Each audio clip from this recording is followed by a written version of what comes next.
So ngayon tara, pasok tayo, tingin natin yung update sa ating BCK Garage Manila.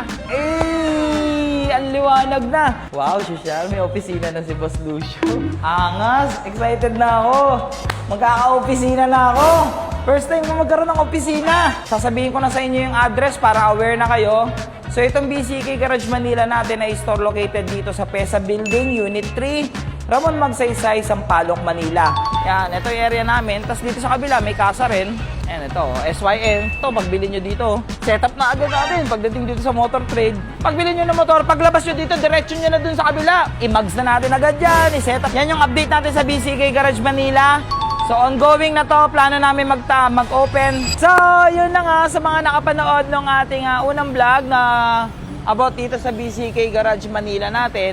Eto na. Papasukin natin ngayon kung ano na ba yung update. Kasi nag-umpisa na ang gawaan dito. So, halika, pasok tayo. So, yung signage natin, wala pa. Baka naman. Hindi, biro lang. May kakausapin tayo sa signage pero hindi ko pa alam kung magkano nga abutin. Plano ko kasi ganun kalaki. Yan, malaki. Tapos talagang pansinin siya kasi kita nyo yung daanan, yung highway natin dito. Yan o, kitang-kita para mapansin. Tapos ngayon, sabi ko nga sa inyo, yung kapatid ko dito ako tumira sa gilid. So nakiparada muna yung sasakyan ng kapatid ko dito. So ngayon tara, pasok tayo, tingin natin yung update sa ating BCK Garage Manila. Ang liwanag na. Kasi unang punta natin dito, ang dilim. Ang dilim, ngayon, tingnan mo, ang liwanag, ang laki, ang haba. Haba niya, puti na siya. Yan sila bossing, shoutout ka nila bossing. Sila ang gawa-gawa ng ating mga pinagagawa dito. Tapos bagong pintura na rin yung taas. Ang ganda ng taas natin. Black. Tapos may spotlight yan.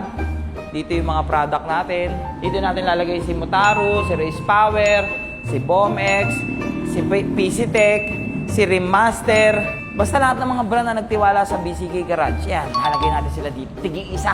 Boss, baka naman, mga bossing natin dyan. So, si Sijiro, lalagay natin dyan. Kinochi. Tapos dito sa kabilang side, ewan ko eh. Gusto kong ipakita sa inyo ng buo yung layout eh. Pero, tsaka na, papakita ko sa inyo. Tapos, tatanggalin namin tong salamin. Tapos yung mga motor ko na iba, baka display dito para kita sa highway. Tapos, hindi ko pa muna i-spoil sa inyo lahat.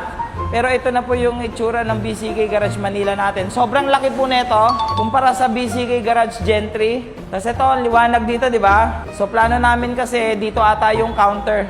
Dito ba yung counter? Dito yan. Dito daw yung counter. Tapos, ito ba saan yung plano dito? Waiting area ba to? Waiting area. Tapos may salamin to, basta wala. Hindi pa alam. Ay, so, yun. Tapos, sa likod, wala pa masyadong naayos dito. Pero babaguhin din to eh. Boss, babaguhin din tong likod, no? Tapos sa taas. Ako talaga ako mga tutas. Ang dilim eh. Pero sige, tara, akit tayo sa taas.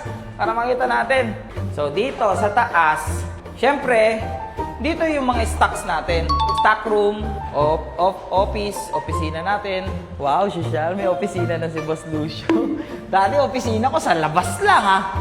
So, may opisina na tayo dito, stock room. And hindi ko pa alam eh. Naisip ko pwede itong gawing lounge or tambayan. Lagay tayong mga PS4. Tumatambay-tambay lang. Ewan ko. Basta, kung ano pa mga pwede natin gawin dito. Tapos ito, nakita nyo to? Para pag pumupunta tayo dito sa BCK Garage Manila, tapos medyo pagod ako. Yan. Ito ang opisina natin. So, dito na tayo, pag may mga kausap ako, mga boss, na bumibisita, yan, dito na mag-uusap. Yan yung mga plano natin dito. Angas, excited na ako. Magkaka-opisina na ako. First time ko magkaroon ng opisina. Tapos pala, etong BCK Garage Manila, magkakaroon to ng mga cafe. Para yung mga customer natin, habang nag-aantay, pwede kayong uminom ng mga milk tea, kape, ganon. So, na-spoil ko. Pero ang goal ko talaga dito is yung mga kapwa vlogger natin na nagbibuild din ng motor. Pag gusto nilang pumunta dito, hindi sila mahiya mag-vlog. Kumbaga maganda. Okay, so balik tayo sa baba. So, dito sa likod, ito yung parang dirty kitchen pagdating sa bahay. Sa shop, ito yung dirty area. Ano yung mga dito? Dito magma-magic lowered, yung mga oil, mga madudumi para mapanatili nating malinis dun sa labas, 'di ba? Yung mga oil, Basta lahat ng mga medyo messy gawin dito. Magkakaroon dito ng parang workstation. Tapos may sunblasting tayo dito, sunblasting. Marami magiging services dito. Sila bossing, naabala natin ang kanilang lunch break. Sige lang po, mag-lunch break lang po muna kayo. Ayan, tapos ito yung mga spotlight natin, oh. Yay! Angas! So again, sasabihin ko na sa inyo yung address para aware na kayo. So itong BCK Garage Manila natin ay store located dito sa PESA Building, Unit 3, Ramon Magsaysay, Sampaloc, Manila. Sa mga nahihirapan, ito po yung ating pin. Ito po, ang dali lang hanapin. Katapat namin ng LRT2, PUP. Ayan ang PUP. Unit of Santa Mesa. Kita nyo ba yung Unit of Santa Mesa? Or Motor Trade. Ayan o. Sobrang tagal na nito. Bata pa lang ako. Mga 13 years old pa lang ata ako, 14 years old. Nandito na to, Motor Trade. Yan, ito yung area namin. Tapos dito sa kabila, may casa rin. Yan, ito, SYM. Kaya yung mga bibili ng motor, yung mga brand new motor, ito, pagbili nyo dito. Ito, yan. Pagbili nyo dyan. Setup na agad natin pagdating dito sa Motor Trade. Bibili kayo motor. Pagbili nyo ng motor, paglabas nyo dito, diretso nyo na dun sa kabila. I-mags na natin agad yan. I-setup na agad natin.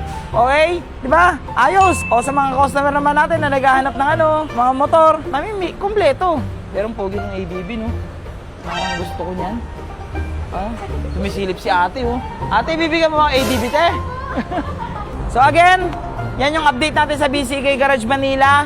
So ongoing na to, plano namin mag-open, secret, wala mo ng announcement. Basta ASAP to. Plano namin mag-open itong BCK Garage Manila.